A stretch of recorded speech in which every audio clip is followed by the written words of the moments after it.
माँ जी, मुझे आपसे जरूरी बात करनी है। मुझे तेरी कोई बात नहीं सुननी। मैंने फैसला कर रखा है कि तेरे गहने और तेरी देवरानी के गहने बटेंगे, उसमें से एक हिस्सा तेरी ननद को जाएगा। एक बार मेरी बात सुन लीजिए, क्या बात करना चाहती हूँ, कहीं कुछ और गलत ना हो जाए, इससे पहले मेरी बात सुन लीजिए। हाय राम, ये जेठानी तो सब कुछ बताने वाली है, कैसे रोकूं इसे। मैं तो ठीक से अपने गहने भी नहीं छुपा पाई। अगर किसी ने मांग लिए तो मैं क्या कहूंगी? ये बोलूंगी कि यहाँ नहीं है तो माँ जी पूरा रूम खंगाल लेगी। हे भगवान। अब कौन आ गया?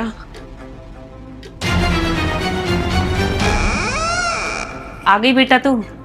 कब से इंतजार कर रही थी तेरा। माँ नमस्ते। ऐसा क्या हो गया था जो तुम्हें इतना अर्जेंटली बुलाना पड़ा? मैं तो सारा काम धाम छोड़ के फिर आई हूँ। मैं अभी हाथ मुंह धो के आती हूँ। हाँ ठीक है, बाहर से आइए, पहले हाथ मुंह धो ले। दीदी आप? नमस्ते दीदी, नमस्ते। कैसे हो आप? नमस्ते भाभी, सब बढ़िया। हाँ माँ बता, क्या बात थी जिसके लिए तूने इतना अर्जेंटली बुलाया मेरे को? अरे तेरे लिए खुशखबरी है। खुशखबरी? ऐसी क्या खुशखबरी है? अभी तो मैं जिंदा हूँ, इसलिए तेरा हक कोई नहीं छीन सकता। और जितना कर दूं उतना कम है, क्योंकि जितना माँ कर सकती है ना, उतना कोई और नहीं कर सकता एक बेटी के लिए। अरे माँ, तुम क्यों फालतू की टेंशन लेती हो? तुम्हारे जाने के बाद अगर मैंने भाई भाभी से रिश्ते अच्छे रखे तो ये भी मुझे बहुत प्यार से रखेंगे। उस बात की टेंशन तुम मत लो। मेरे लिए किसी भी चीज की टेंशन मत लिया करो। मैं ससुराल में खुश हूँ तो ही यहाँ खुश रह सकती हूँ। जब तक मैं जिंदा हूँ ना, तो मेरे डर के मारे ये दोनों तेरे से हंस हंस के बातें करती हैं। मेरे मरने के बाद ये तेरे से सीधे मुंह बात भी नहीं करेंगी। अरे माँ, तू मेरी टेंशन मत लिया कर। अगर मेरे रिश्ते मजबूत होंगे और तो तेरे चाहने के बाद भी ये मायका मेरे लिए ऐसा ही रहेगा। तेरे को पता है, तेरी बड़ी भाभी ने मेरी चुगली खाई है तेरी छोटी भाभी के पास। उसको बोला है कि कभी माँ जी को गहने मत देना, वरना माँ जी मेरे गहनों की तरह तेरे गहने भी रख लेगी। माँ एक बात बता, कि अगर तू इस बड़ी भाभी की जगह होती और तूने अपनी सास को गहने दिए होते और तेरी सास तुझे गहने देखने ना दे 15 साल तक, तो तू क्या सोचेगी? तू भी यही सोचेगी ना कि तेरी सास ने तेरे गहने जब्त कर लिए। तो भाभी ने क्या गलत सोच लिया? जैसा तुमने किया वैसा ही तो सोचा है उसने। क्या गलत बोला उसने? पहले मेरे को भी बड़ी भाभी गलत लगती थी, लेकिन जब देवरानी आई तब मेरी अकल ठिकाने आई। तब समझ में आया कि बड़ा जिम्मेदार इंसान के ऊपर अंगुली उठाने वाले हजार होते हैं, लेकिन वो बिन कहे अपनी जिम्मेदारी उठाए जाते हैं। मुझे ये फैसला लेना पड़ा कि उन दोनों के गहने में से एक हिस्सा तेरा भी होगा। मतलब माँ, तू भाभियों के गहने बांट कर उनमें से एक हिस्सा मेरे को देगी? नहीं माँ, मुझे किसी के भी गहने नहीं चाहिए। मुझे अपने भाई भाभियों से प्यार चाहिए, ना कि कोई गहने। अरे बेटा, तू ये कैसी बात कर रही है? तू इस घर की बेटी है। ये तेरे पापा की कमाई में आए हुए गहने हैं। इनके पतियों की कमाई में थोड़ी ना आए ये गहने जो ये हक कर रही हैं। एक ही बात बोलना चाहती हूँ कि जितना हक इन लोगों का है इस घर पे और गहनों पे, उतना ही हक तेरा भी है। गहने चाहे किसी की भी कमाई में आए हो, पापा की कमाई में आए हो या मेरे भाइयों की कमाइयों में आए हो, लेकिन वो है तो भाभियों के ही ना।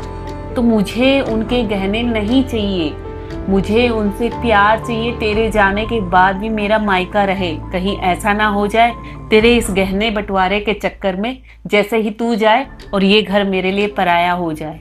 मैं ऐसा बिल्कुल भी नहीं चाहूंगी।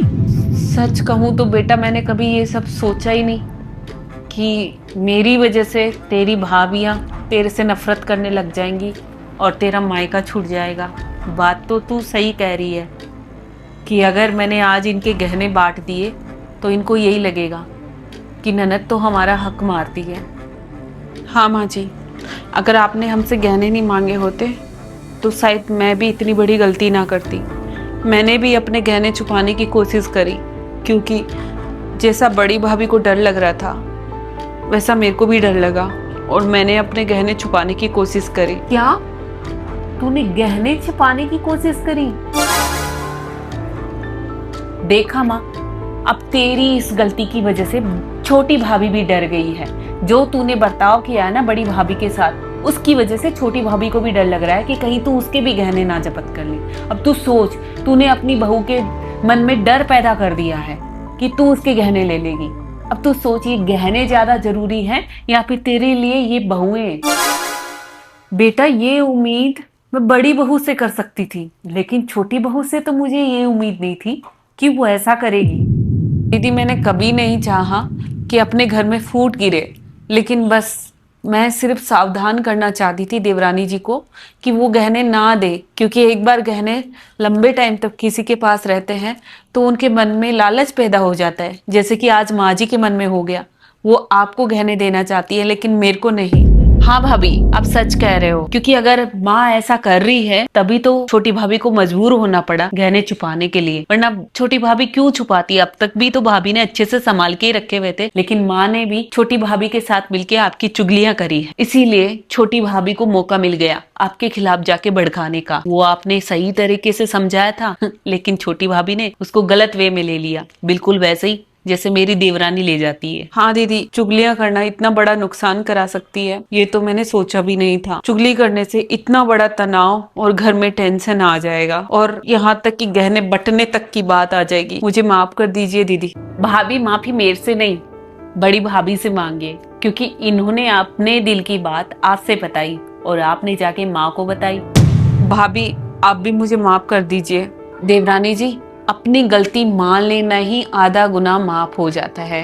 आपने मान लिया कि आपके मन में डर था और आपने इधर उधर की बातें करी जिनकी वजह से घर का माहौल खराब हुआ, और माँ तो वैसे ही सासू माँ बने बैठी है तो माँ को होश भी नहीं रहा। लेकिन गलती को सुधारने का मौका आपके पास भी था, लेकिन आपने नहीं सुधारा। आप साफ साफ मना कर देती कि नहीं माँ जी, मैं गहने नहीं दूंगी और आप बड़ी भाभी के भी गहने दीजिए, आप हमारी नजरों में गिर रहे हैं। तो माँ को एहसास होता कि वो गलत कर रही है और आप दोनों के गहने उसी टाइम पे लौटा देती। आपने जो बोला वो सच ही बोला था, लेकिन मैंने पता नहीं किस दिमाग से वो बातें सब गलत ले ली थी। मुझे माफ कर दीजिए, अपनी छोटी बहन समझ के। तू सच बोल रही है, ये जो हालात पैदा हुए हैं उसमें मेरी ही गलती है।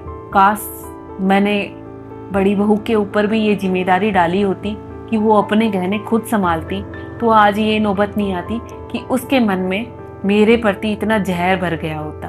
बड़ी बहू, तुम भी अपने गहने अपने पास ही रखना। तुम्हारे गहने भी मैं आज ही निकाल के दे देती हूँ। तुम भी अपने गहने संभाल के रखना, लापरवाही मत करना। थोड़ी सी समझदार है तुम्हारी देवरानी, लेकिन घर चलाने में नहीं।